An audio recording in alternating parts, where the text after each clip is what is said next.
Bueno, el día de hoy quiero dar una palabra de exhortación. ¿Quién sabe lo que quiere decir exhortación?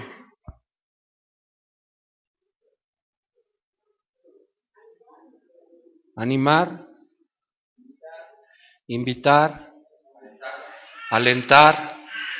Es una palabra de exhortación a que leamos la Biblia y no menospreciemos la Biblia. Casi siempre que yo predico, hago la broma de que casi ya nadie trae Biblia, porque ya se la saben de memoria. Y bueno, creo que es una mala broma. Pero quisiera exhortarlos a que no menospreciemos la Biblia. Quisiera hablar un poco, solamente un poco y por encima de lo que ha significado la Biblia en los últimos siglos. Cuando estuvo nuestro Señor Jesucristo en la tierra, estaba determinado lo que se conoce como un canon, es decir, cuáles eran los libros que conformaban el Antiguo Testamento, y ese canon fue establecido por los judíos, que es lo que corresponde a nuestros libros del Antiguo Testamento. El canon, digamos, protestante y el canon judío del Antiguo Testamento es exactamente el mismo. Tienen el mismo número de libros, entonces ahí no había ningún problema. De hecho, Jesús nunca citó un libro que no fuera del canon judío, no sé si me doy a entender. Nunca hizo una cita de un libro que no estuviera en el Antiguo Testamento. Se conocen algunos otros libros que probablemente fueron escritos antes de que se estableciera el canon o que no formaban parte del canon, aunque eran libros también muy antiguos. Por ejemplo, el libro de Enoc se conoce, pero no se consideró ni en el canon judío ni en el canon protestante como inspirado por Dios. Posteriormente, en el siglo IV, es más o menos cuando se establece el canon para el Nuevo Testamento.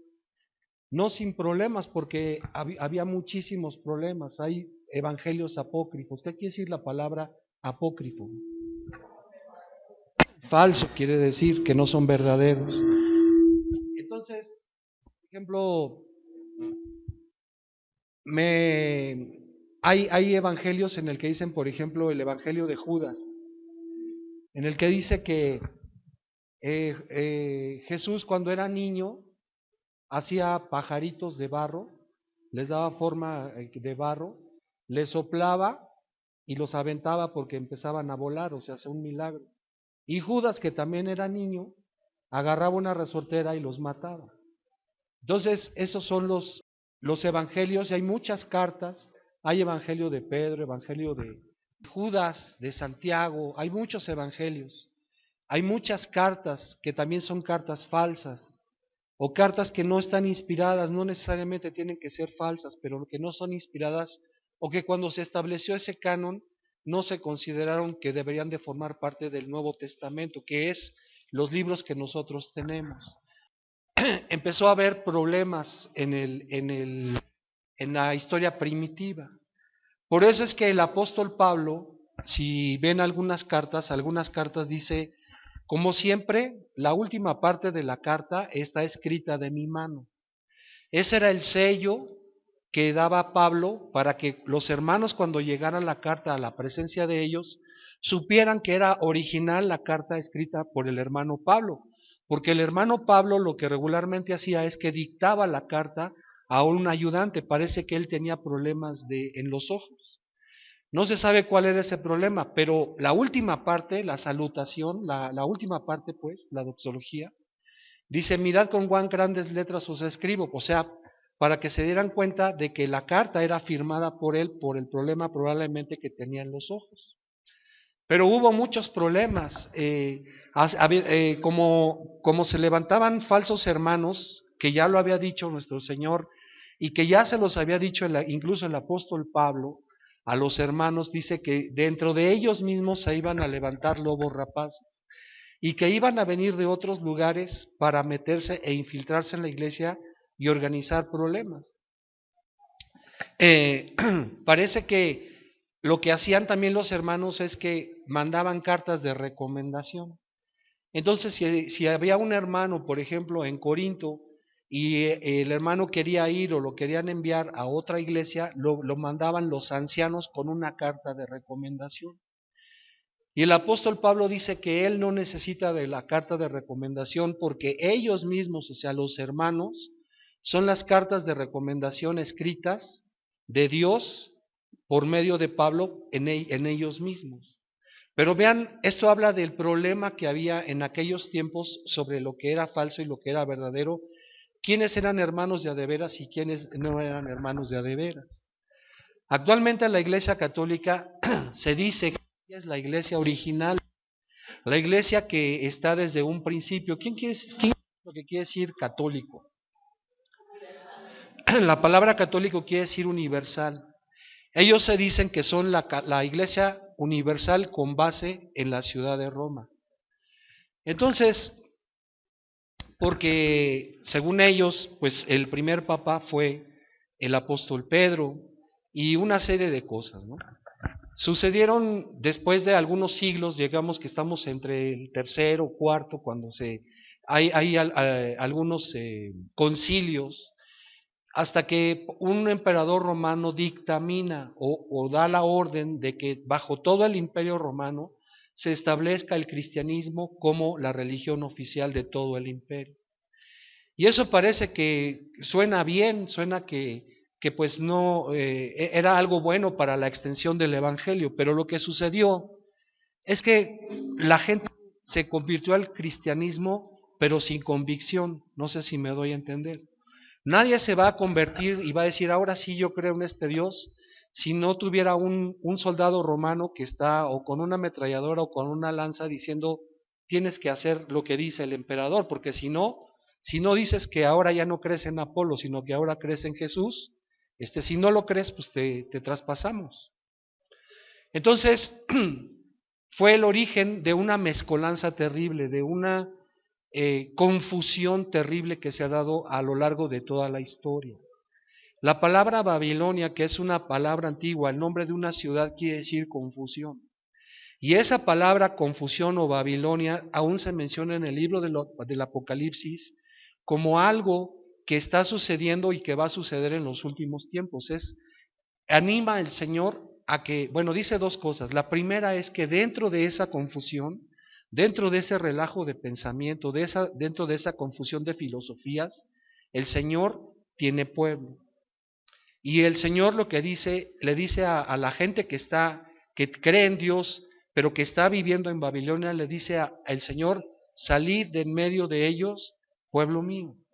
Y muchos de los que estamos aquí éramos en otro tiempo católicos y obedecimos a esa voz cuando recibimos el llamado de nuestro Señor. Alguien un día nos compartió. Y alguien un día, y de los que estamos aquí, muchos decidimos dejar de asistir a la iglesia católica, a la iglesia universal, para asistir a la verdadera iglesia, para reunirnos y formar parte de la iglesia universal de Cristo. Eso es algo que dice. Y otra cosa que dice es que en los últimos días Babilonia va a ser destruida. Muchas personas relacionan Babilonia únicamente con la iglesia católica. Pero ustedes deben de ver que aún en las iglesias tradicionales, aún en las protestantes, han caído en esta confusión terrible de doctrinas. Y entonces no es solamente la iglesia cristiana o católica o alguna parte de las iglesias protestantes, no es solamente del lado del cristianismo, sino aún tenemos que irnos a otras religiones, como la religión maometana, el budismo, muchas religiones que confunden a la gente hablando de cosas diferentes, por decir algo. El budismo dice que lo malo es el cuerpo y que lo que tienen que hacer para liberar al alma es dominar al cuerpo. Algo semejante sucede con la gente en el Tíbet. No sé si han visto algún reportaje de la religión en el Tíbet, cómo estos cuates se la pasan arrastrándose como gusanos, algunos de ellos haciendo mandas, para doblegar al cuerpo, para doblegar a la carne, según ellos, y manifestar una espiritualidad que en realidad no tienen, porque no conocen al Dios único y Dios verdadero. Estos problemas del siglo IV en adelante vivió la iglesia el cristianismo en aquella época, el cristianismo dominante, digamos, o el falsamente llamado cristianismo, pero que era la parte dominante, vivió en una confusión tremenda. Pero a partir del siglo XV, más o menos, el Señor empezó bueno, a lo largo de toda la historia, aún en la época más asiaga de esta situación de la confusión de Babilonia, Dios siempre ha tenido un pueblo que le ha sido fiel. Por muy pequeño que éste sea, siempre Dios ha tenido un pueblo que ha sido fiel. Y es a lo que le llama el Evangelio la manada pequeña, que es un grupo pequeño que ha estado a lo mejor una persona en un pueblo o dos o tres personas en un pueblo, pero que siempre estuvieron en contacto haciendo la voluntad de Dios de una o de otra manera. Aproximadamente en el siglo XV, bueno, en esas épocas un poco antes, se prohibió la lectura de la Biblia. La Biblia solamente estaba en algunos monasterios y se leía o se hablaba de la Biblia en latín. Las misas se hacían en latín, entonces imagínense, si el pueblo era poco educado, que el latín era el idioma o el lenguaje de los doctores, de los conocedores, de la gente que tenía un conocimiento, digamos, universitario y toda la demás gente no lo tenía, ¿de qué servía que dieran las misas en latín? La Biblia no se hablaba de la Biblia, y si se hablaba de la Biblia se hablaba en latín, pero la Biblia no se hablaba. Se estudiaba probablemente en los monasterios, pero la gente, el pueblo no tenía acceso a la Biblia. Todo lo que se sabía de Dios se sabía de parte de los sacerdotes, de la gente que estaba a la cabeza del alto clero, conocido como el alto clero. Entonces empezó una época terrible, fue la época en la que se empezó a construir la basílica más grande del mundo. ¿Quién sabe cuál es la basílica más grande del mundo?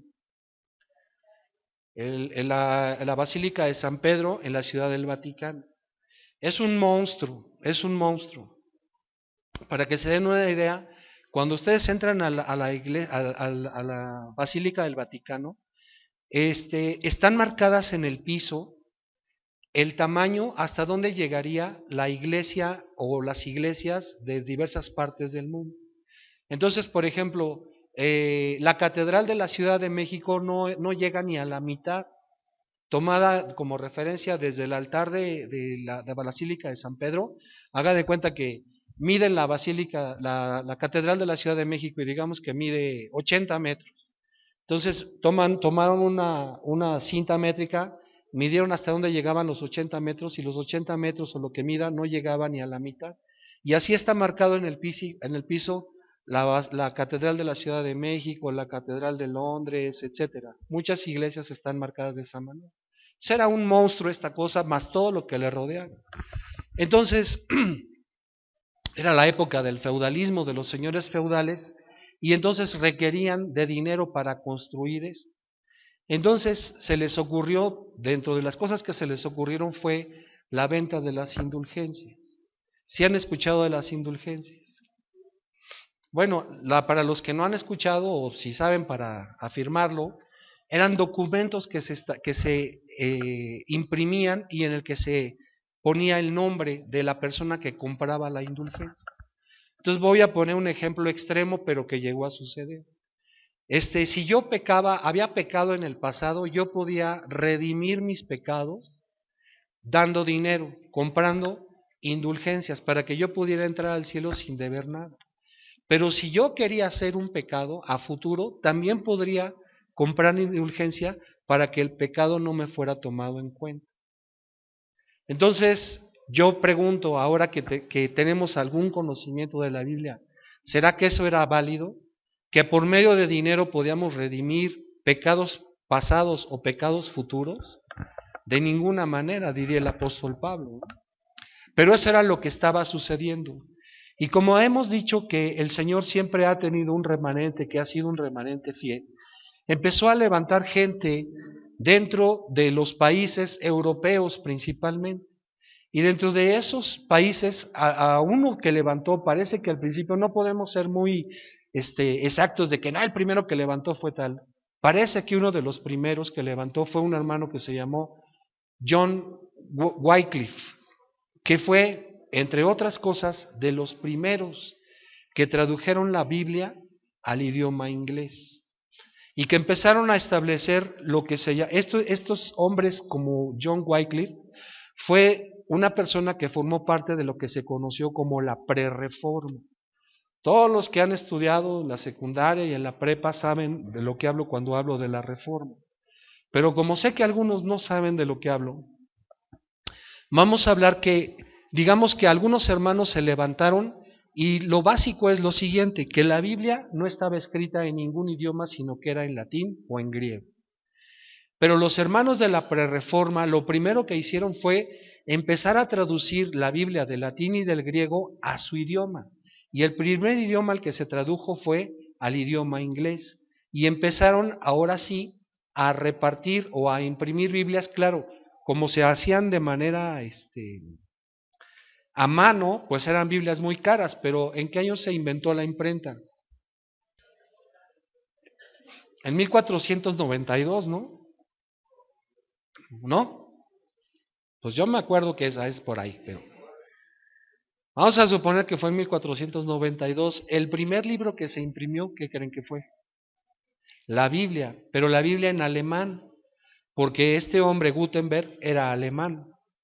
Entonces se empezó a abaratar el costo de la Biblia y entonces la Biblia empezó a tener una, una distribución masiva entre comillas, porque de todos modos era caro. No como ahora, que una Biblia de aquí, de Doña Biblioteca, te cuesta 100 pesos, ¿no? Era un poco más caro que eso, pero estaba disponible. Ahora bien, estas cosas que cuento han sucedido y parece que no ha habido derramamiento de sangre y que no le han costado nada a nadie y estamos equivocados. Porque desde siempre que ha habido el cristianismo, ha habido hermanos que han entregado su vida por amor al Señor y por la extensión del Evangelio y por la traducción de la Biblia a nuestro idioma. El que empezó propiamente la reforma, porque hablamos de una prerreforma, pero el que empezó realmente la reforma fue este hermano que era originalmente un sacerdote católico que se llamó Martín Lutero. Se me quedan viendo así como Martín Lutero. Martín Lutero era un sacerdote católico de una orden, no recuerdo qué era, si era dominico o qué era. Pero cuando este hombre fue enviado a Roma y se dio cuenta de todas las indulgencias que habían, que si querían acostarse con una prostituta, pues iban y compraban indulgencias, que los sacerdotes de ese momento en el que él está en Roma hacían cosas como esa de que iban y se acostaban con prostitutas, etcétera, él dijo, debe de haber algo que no está bien, hay algo aquí que no está bien, y lo primero que hizo fue traducir la Biblia del griego y el latín al alemán y se puso a estudiar, y lo primero que el Señor le mostró a él es que la salvación no es por obras, sino que es por fe. Eso fue lo primero que le mostró. Y bueno, de ahí empezaron a surgir otros hermanos en otras partes del mundo, principalmente, repito, de Europa, y la evangelización no llegó a América, sino hasta que empezaron a conquistar, pero quienes nos empezaron a conquistar fueron los españoles. Entonces quiere decir que el cristianismo que nos llegó a nosotros fue el cristianismo católico y no el cristianismo reformado como fue el que llegó a Estados Unidos. Llegó a Estados Unidos el cristianismo inglés, es decir, el cristianismo que había sido reformado. ¿Qué fue lo que causó esta división? Bueno, pues en primer lugar, el conocimiento de lo que se tenía que era la Biblia. La Biblia no se tradujo al español y no tuvo esa explosión como la tuvo la Biblia alemana y la Biblia inglesa. Me refiero al idioma, no que haya una versión alemana y una versión inglesa. Y que la gente se puso a estudiar y desafortunadamente nos conquistaron a nosotros los españoles y viene la parte católica. Y entonces en América se da una mezcolanza entre el cristianismo y las religiones nativas de este lugar. ¿Por qué creen que cada Semana Santa se celebra la pasión, entre comillas, en el Cerro de la Estrella. ¿Creen que porque eran muy buenas, de veras estaban metidos en esa onda? Porque hubo una síntesis o una mezcolanza entre el catolicismo y la religión anterior. Muchas cosas que se celebran actualmente se celebran en base a una mezcolanza que hay. Por ejemplo, el 21 de marzo, ¿por qué va la gente a captar energía a las pirámides? ¿Por qué va a la pirámide del Sol? Y van vestidos de blanco. Y en Chichén Itzá igualmente. ¿Por qué? ¿Que hay ahí una antena especial? O ¿sí se dan cuenta de que hay una mezcla entre una supuesta religión moderna contra una religión que dices, pues ¿de dónde sacaron esto, no? Nuestro pueblo, el pueblo azteca o los mexicas eran un pueblo sanguinario. Eran un pueblo que sacrificaban hombres y mujeres de una manera sanguinaria. Cuenta un historiador que se formaban colas de lo que ahora es el Zócalo de la Ciudad de México y había una cola de guerreros o de prisioneros de otras tribus que eran sacrificados y la cola llegaba hasta lo que hoy es Tlatelolco. Se te hace así como, pues es de volada en el metro, ¿no? Pero tú te imaginas esa línea, esa cola llena de gente y que iba a ser sacrificada en la pirámide que estaba en la Ciudad de México y que además eran súper hábiles los sacerdotes para sacarles el corazón, porque lo que tenían que hacer era sacarles el corazón tan rápido y que este corazón siguiera latiendo cuando estaba aún en la mano del sacerdote. Ese era el chiste. Y eso era la manera de ofrecer. No es nada diferente a lo que hacían aún más en la antigüedad, aún antes, cuando dice el Señor que había gente que ofrecía a sus hijos al dios Moloch. Esos estaban igual. Esos lo que hacían es que agarraban a sus hijos y los arrojaban al fuego vivos. A los hijos, o sea, a los niños chiquitos los arrojaban vivos al fuego. Entonces vemos que nuestro país, nuestra ciudad, la gente que habitamos en esta ciudad, venimos de un pueblo 100% idólatra y que el evangelio verdadero empezó a llegar, digamos, años antes, cuando llegaron los primeros predicadores que venían del norte, de las religiones o del protestantismo, como los metodistas, los presbiterianos, empezaron a llegar, pero el primer gran avivamiento que se dio en América, una gran explosión de avivamiento que sucedió en América, sucedió en California, en una ciudad llamada Susa, en una calle, perdón, llamada Susa. En esa calle el Señor hizo un gran avivamiento durante 7 años, y de ese avivamiento es de donde vienen muchas de las iglesias que actualmente somos consecuencia, digamos, no directa de la predicación de iglesias evangélicas americanas, sino del avivamiento de esas iglesias. Y voy a poner un ejemplo. En particular, algunos de nosotros, como Juanito, Pepito y yo, nacimos en una iglesia presbiteriana. La iglesia presbiteriana viene directamente de Europa y fundó o puso misioneros en América.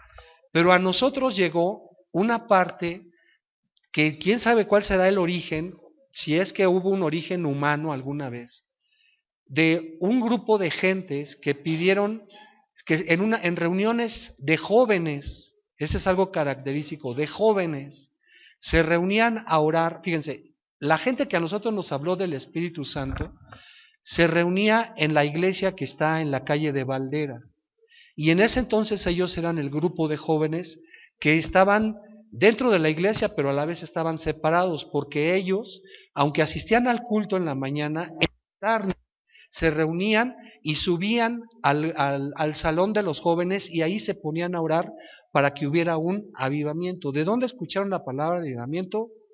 No lo sé, no lo sé. Pero se pusieron a orar, recibieron el Espíritu Santo. Cuando ellos recibieron el Espíritu Santo, empezaron a predicar, y dentro de las iglesias que le predicaron fue la iglesia de nosotros. por instancias de un hermano que los conocía y que los invitó y le dijo, ¿sabes qué? Queremos que nos des estudios en la tarde.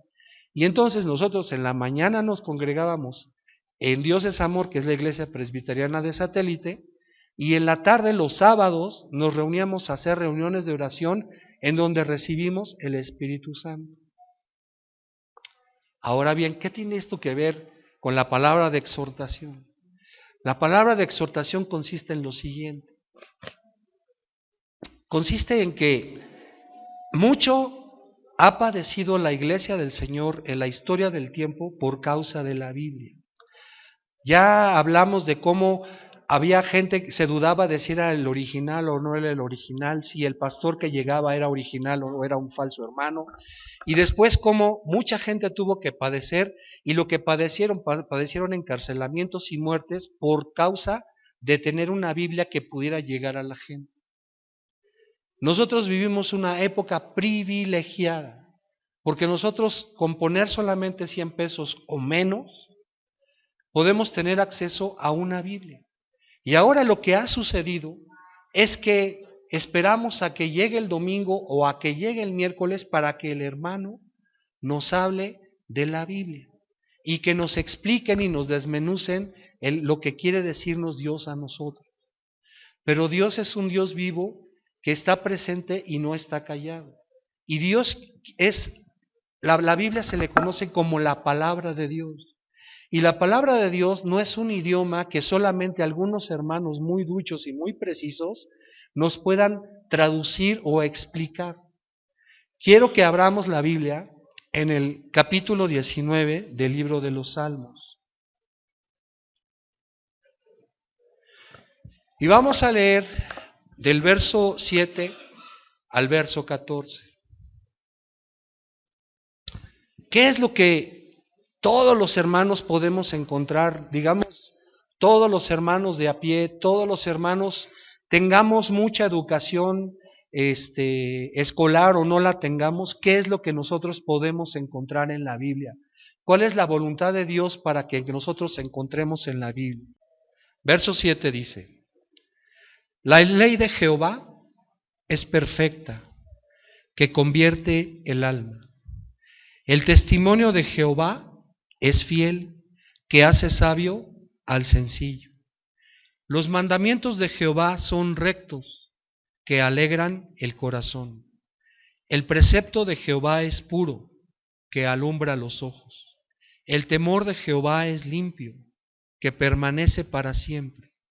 Los juicios de Jehová son verdad, todos justos.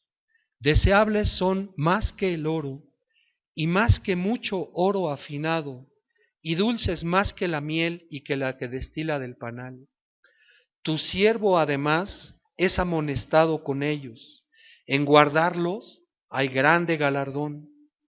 ¿Quién podrá entender sus propios errores? Líbrame de los que me son ocultos.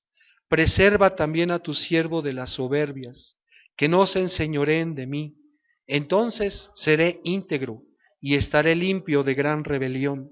Sean gratos los dichos de mi boca y la meditación de mi corazón delante de ti, oh Jehová, roca mía y redentor mío. Miren, evidentemente este es un salmo que habla de la Biblia, es un salmo que habla de la ley. Pero mira, quiero que nos pongamos que nadie se menosprecie si no tiene educación. Si nadie tiene educación, que haya terminado la primaria, que no haya terminado la secundaria, que no tenga preparatoria, que no sea universitario, no se necesita ser universitario para poder entender y saber la voluntad de Dios de la Biblia. La Biblia la dio Dios porque es su palabra para que todo el mundo la entienda.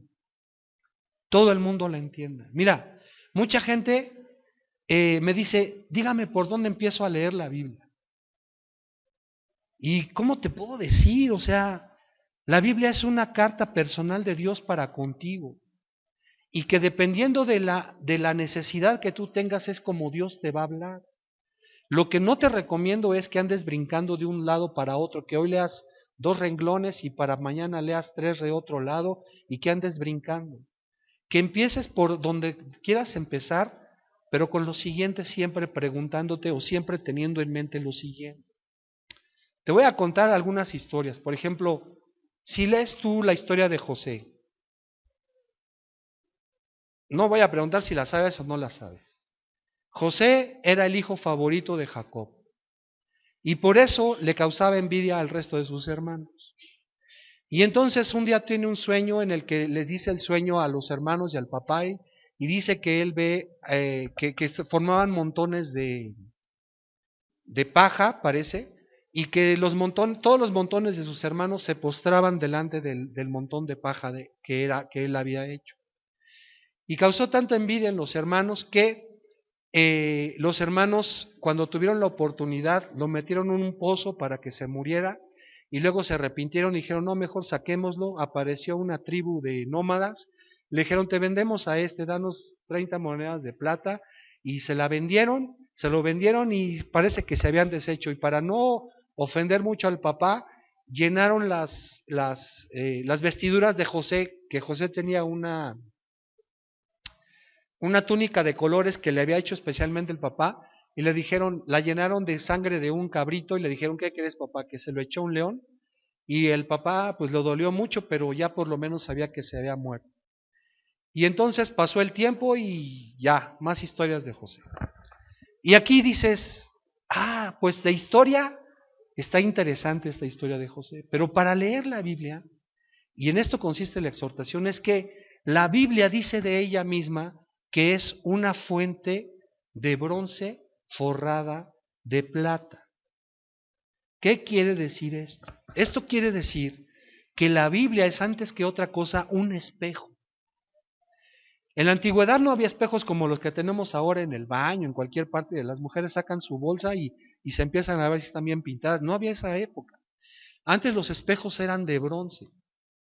Y entonces eran deformados. Por eso dice el apóstol Pablo en Corintios, dice, aunque ahora vemos como a través de un espejo, pues se veían así todos medios borrosones, porque el bronce no era muy bueno para reflejar la imagen. Pero lo que hace el Señor es que en el Antiguo Testamento, cuando les dice al pueblo de Israel que formen los muebles del tabernáculo, de los muebles que forma es una fuente que no se saben las medidas. No se sabe cuánto bronce se usó para elaborar esa fuente. Lo que se sabe era que era una fuente muy grande y que estaba sostenida por 12 bueyes hechos de bronce también. Que nadie se duerma. Es importante, estamos exhortándote a que leas la Biblia, ¿no? Y dice que esos eran 12 bueyes de bronce que estaban sosteniendo la fuente de bronce. Y tenía que llegar el sacerdote y lavarse las manos y verse en el fondo que era bronce, pero estaba forrado de plata. ¿Con qué objeto estaba el bronce forrado de plata?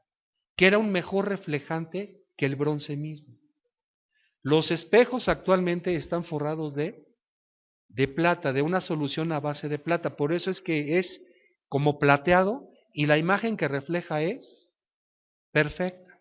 No era de esa perfección, pero el sacerdote lo que tenía que llegar a hacer era lavarse las manos, lavarse el cuerpo y decir, ay, aquí tengo mugre, y se tallaba. Eso es lo que tenemos que hacer con la Biblia. Cuando tú lees la historia de José, tienes que ver, José es una buena persona, tú te das cuenta que es una buena persona, y tienes que verte reflejado en la vida de José para decir, me falta. ¿Qué hubiera hecho? Tú y yo, ¿qué hubiéramos hecho si les contamos el sueño a nuestros hermanos de que se postran ante nuestros manojos de paja y nos empiezan a echar mala onda y nos meten a una cisterna? ¿Qué les habríamos estado gritando? Y que nos sacan y que nos venden no como príncipes, sino como esclavos. Tú y yo, bueno, yo que estoy leyendo, ¿cómo habría yo actuado? ¿Y qué es lo que quiere Dios? Porque Dios obraba en la vida de José. Eso es lo que nosotros tenemos que buscar cada vez que leamos una historia, cada vez que leamos. Mira, otro ejemplo. Cuando Salomón consagra el templo que hizo, que juntó los materiales su padre David, pero que él concluyó y que él construyó, le dice Dios, pídeme lo que quieras. Y si Dios te dijera ahorita, pídeme lo que quieras, ¿qué pedirías? Ay, Señor, antes que nada una casa, que pueda pagarle la colegiatura a mis hijos, que tenga un trabajo bueno, que no tenga necesidad. ¿No pediríamos seguramente muchos de nosotros cosas como esas? Y lo que pide a Salomón es algo diferente. Le dice, dame la sabiduría para saber guiar a tu pueblo. Y le dice Dios, como no me pediste nada para ti, sino que lo que pediste fue sabiduría para saber dar al pueblo, te voy a dar eso y te voy a llenar de lo que no me pediste. Eso se trata de confrontar la voluntad de Dios con la humanidad mía. Y decir, ¿ven cómo para eso no se necesita que nos lo expliquen? Porque vamos a leer partes de lo que leímos nuevamente ahorita del Salmo 19 y nos vamos a dar cuenta que lo que Dios quiere es que meditemos en su palabra. Y meditar en su palabra es confrontar mi vida contra la vida que me presenta la Biblia, contra la voluntad de lo que me presenta la Biblia. Y en todas estas cosas yo tengo que aprender algo. Y tengo que aprender a que debo de negarme a mí mismo. Dice el apóstol Pablo, ya lo hemos hablado N millones de veces, que dice, transformaos por medio de la renovación de vuestro entendimiento, para que comprobéis cuál es la buena. ¿Cómo te vas a transformar por medio de la renovación de tu entendimiento si no lees? Si no lees el parámetro que nos dio Dios. Si no lees el parámetro que te dio Dios y te enfrentas a Él, entonces piensas que lo que haces todos los días, que lo que haces está bien. Mira, cuando habla Dios del amor y cuando habla Dios de la justicia, en el Antiguo Testamento, en el Deuteronomio, que es una síntesis de la ley, dice que, por ejemplo, había unas fiestas que se celebraban cada 7 años. Y cada 7 años si yo iba y te pedía dinero prestado y se acercaba el año de los 7 años, ese año me tenías que perdonar la deuda, aunque no te lo hubiera pagado. Habla de un pueblo que da, que es abundante en el dar, y dice, y mira cómo previene nuestro corazón, y dice, si es el 6.º año y llega un hermano contigo y te dice, préstame una feria, y tú dices, espérame, a ver qué año es este. Ah, o sea que el año que entra es el 7.º año. Mira, ¿qué te parece si vienes dentro de 2 años? A que yo te preste, porque ahorita no te puedo prestar. ¿Por qué? Porque tu corazón, como está estrecho, como no ama, como no sabe hacer la voluntad de Dios, no quiere dar porque se aproxima el año, el 7.º año, año en el que debíamos de perdonar. Dice, cuando tengas tú un esclavo, un hombre que te ha servido y le das su libertad, déjalo que disponga abundantemente de lo que tienes. ¿Cómo dice?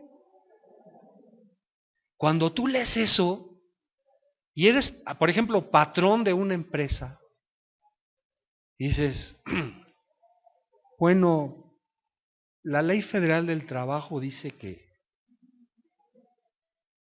y dice que dejes que él agarre abundantemente.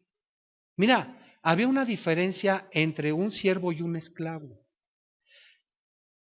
El esclavo no ganaba dinero, pero el siervo ganaba la mitad del salario que debía ganar un jornalero. Entonces te había servido, pero te dice que cuando lo dejes en libertad, dejes que agarre abundantemente. Y todo lo que tú lees en el Antiguo Testamento, en la ley, todo lo que lees a través de la Biblia, de toda la Biblia, habla para enfrentarnos a nosotros mismos contra el corazón de Dios.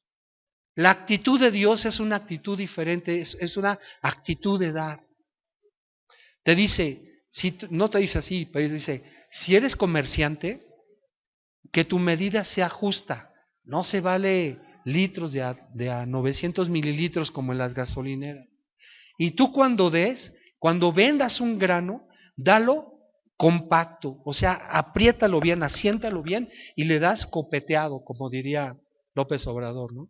Que están en las encuestas copeteadas. Tú le vas a lo que le vendas, se lo vas a vender, ¿cómo? Copeteado. Dices, pues ¿en dónde está el negocio? Luego nuestro corazón dice, pues ¿en dónde está el negocio? ¿O no? Cuando nos enfrentamos a esas cosas, eso es el que te acerques a la Biblia y veas el fondo, en el fondo de la fuente de bronce, que veas tu actitud y veas en lo que tú y yo debemos de cambiar.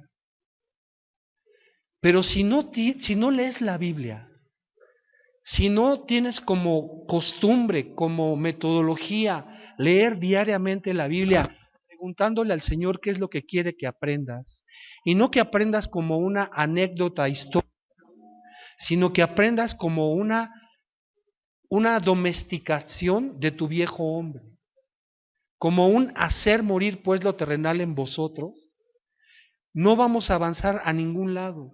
Y te vamos a estar explicando domingo a domingo las cosas y no vamos a cambiar de actitud. Los pensamientos que tiene Dios, dice en el libro de Jeremías, para con nosotros, son pensamientos de paz. Son pensamientos en los que Él quiere que tengamos abundancia, de paz sobre todo, y que nuestras necesidades económicas por lo menos estén cubiertas. A unos cuantos, no sé, a lo mejor a muchos, no quiero poner un calificativo, pero no es para todos el que tengan abundancia de dinero. Pero los que tienen abundancia de dinero, también les va a ser demandado. No que, pero no me puedo comprar una botella de champaña de 10,000 pesos. No, sí te la puedes comprar, lo tienes que disfrutar, pero acuérdate que de todas las cosas vas a dar cuenta. ¿Cómo te vas a tomar una botella de champaña que tienes el dinero para comprarla de 10,000 pesos y no tienes para dar dinero de ofrenda a la concha? Eso te lo va a demandar. Sí me estoy dando a entender, ¿verdad? Quiero regresar rápidamente a las palabras claves del Evangelio del capítulo 19 de Salmos. Mira, dice, la ley de Jehová es perfecta, que convierte el alma. ¿Ahora entiendes por qué convierte el alma la ley de Jehová? ¿Sí comprendes o no comprendes? Si tú lees la Biblia sistemáticamente, y sistemáticamente quiere decir que si empiezas un libro, terminas ese libro, pero observando tus defectos en esa fuente de bronce. ¿Qué es lo que yo hubiera hecho si yo hubiera sido Salomón? Pues ya dije, Señor, dame un buen coche, dame una buena casa, que mis hijos puedan estar bien, una esposa que tú sabes, ¿me entiendes mejor? ¿No? Eso es lo que hubiéramos pedido, pero dice aquí, la ley de Jehová es perfecta, porque convierte el alma. Cuando tú pides solamente para tus deseos, estás pidiendo para satisfacer tu alma. Y dice, el testimonio, ¿cuál es el testimonio de Jehová? ¿Eh? No, ¿cuál es el testimonio? Sí, el ejemplo, pero en otras palabras, el testimonio es esto. Mira lo que quiere decir la palabra testimonio. Atestación o aseveración de algo. Instrumento autorizado por escribano o notario en el que se da fe de un hecho, se traslada total o parcialmente un documento o se le resume por la vía de relación. Este es el testimonio de Jehová. Este es el testimonio de Jehová. Y dice que el testimonio de Jehová es ¿qué? Es fiel que ¿qué hace? Hace sabio al sencillo. Alguna otra vez hablaremos de lo que es el sencillo o de los tipos de personas que podemos ser. Pero aquí habla del sencillo pues, porque es el que dice, tiene razón. Toda la vida he leído la Biblia como un documento histórico, pero ahora lo voy a ver como el medio que Dios está dándome Dios para ver mis defectos y cambiarlos, arrepentirme y dejarlos. Ese que dice eso de él mismo es una gente sencilla, no es altanera, no dice, no, bueno, sí tengo algún defectillo, ¿no? De vez en cuando pago con billetes de a 1,000 usados, pero regularmente uso puro nuevo, ¿no? Pero dice, el testimonio de Jehová es fiel.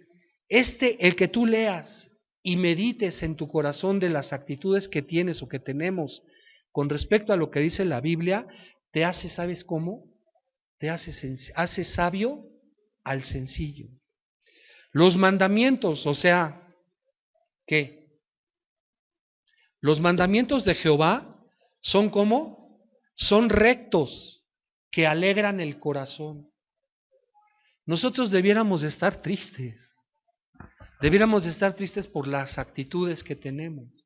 Pero por eso dice el apóstol Pablo, transformaos por medio de la renovación de vuestro entendimiento. ¿Cómo vamos a transformarnos?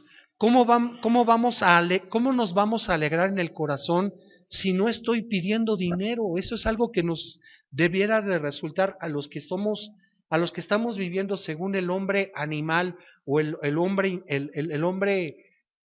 natural.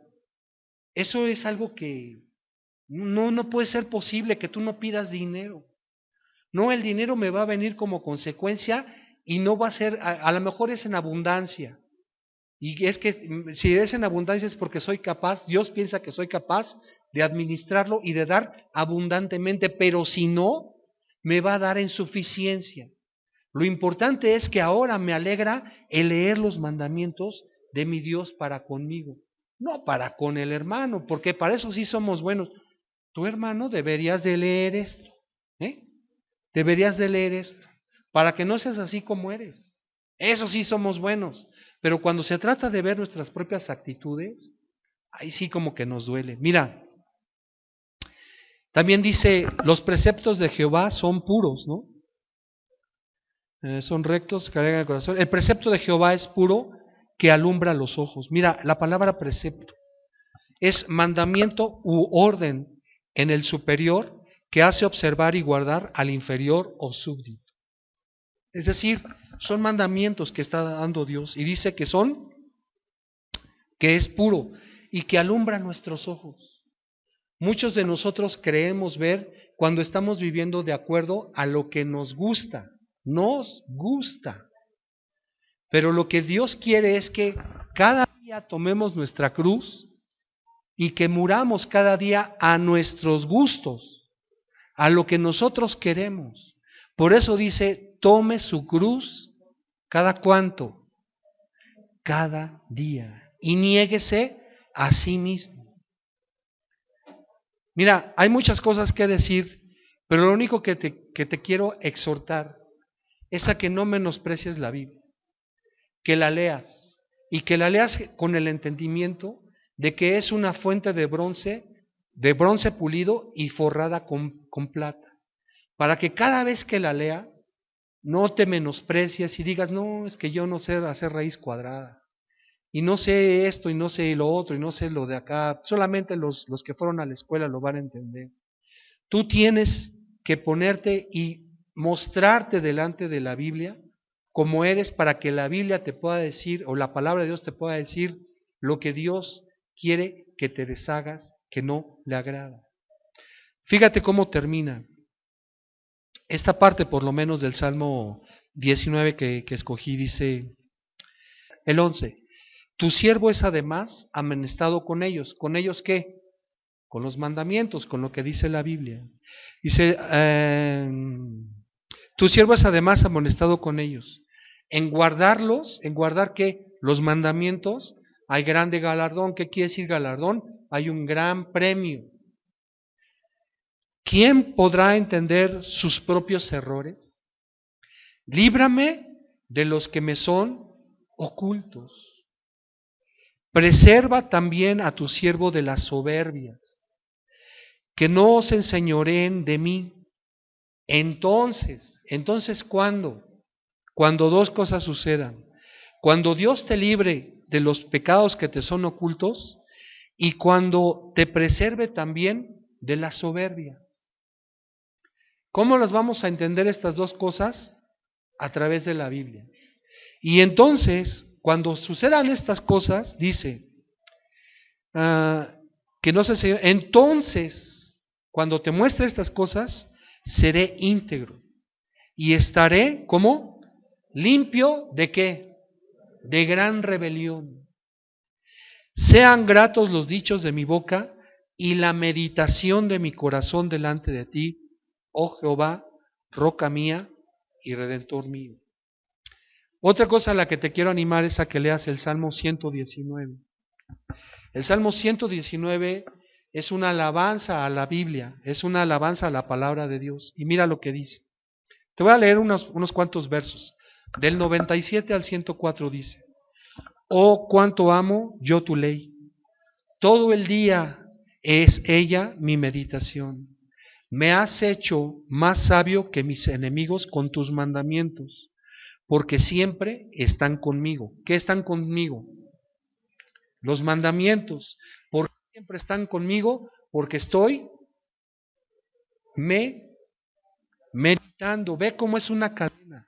Meditar quiere decir lo siguiente: aplicar con profunda atención el pensamiento, o sea, concentrar tu pensamiento a la consideración de algo, o discurrir sobre los medios de conocerlo y conseguirlo. Poner atención a lo que está Dios hablando y diciendo, y ver la manera en la que los puedes conseguir, que es quitarte lo que a Dios le estorba. Dice, me has hecho más sabio que mis enemigos con tus mandamientos, porque tus mandamientos siempre están conmigo. Más que todos mis enseñadores he entendido, porque tus testimonios son mi meditación. Mira, rápido, y lo último que digo. Dice que había gente que le enseñaba al rey David, pero el rey David se convirtió o entendió más que la gente que le enseñaba. Luego entonces, ¿había ido a las universidades más que los enseñadores? ¿Cuál es la diferencia?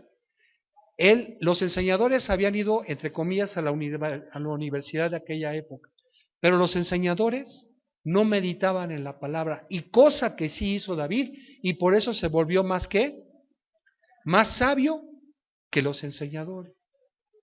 Luego entonces, nadie se menosprecia, porque no tiene educación. La educación es nada delante de Dios. ¿Delante de quién dije? No voy a decir el chavo, ya ves mamá, dice el hermano que la educación es nada, ¿para qué quieres que vaya a la escuela? No, en su justa medida. Vamos a ponernos en pie, hermanos.